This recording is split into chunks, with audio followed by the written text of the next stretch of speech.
I know everybody, including yourself, are ready to put this behind you. Yeah. I want to know, I'm sure you got advice from everybody. What's the best piece of advice that you got that you're going to use going forward? You just got to stay true to yourself. And obviously, I learned a lot this past week.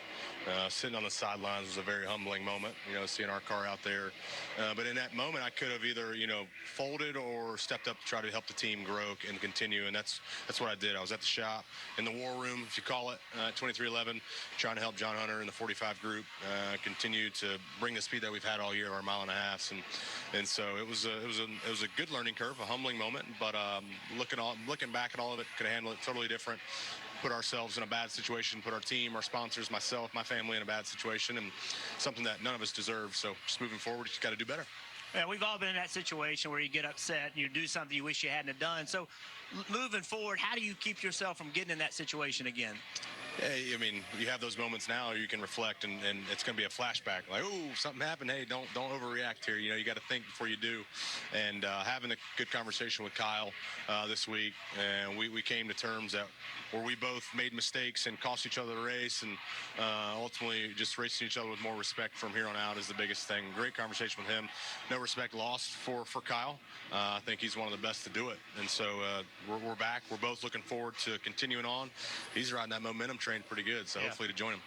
So you finally do get to get behind the wheel of the car this weekend, making some laps here at Martinsville and practicing qualifying. How you feel about the car? We're okay. We're just struggling with lateral grip.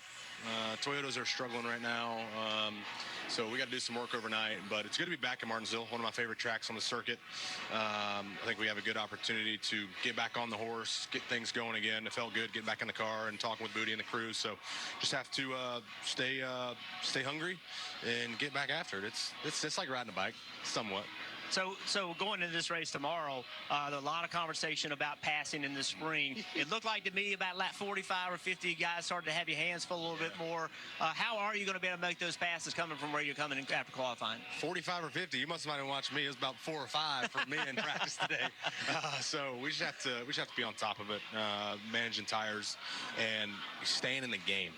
If you stay in the game, put yourself in position, somebody's going to make a mistake. Just don't let it be you.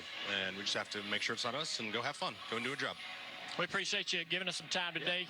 Marty, looks like, the Fords, you wouldn't think that Martinsville is a manufactured racetrack, but it looks like the Fords got the pace so far. Toyota's got a little work to do. Yeah, that's been a lot.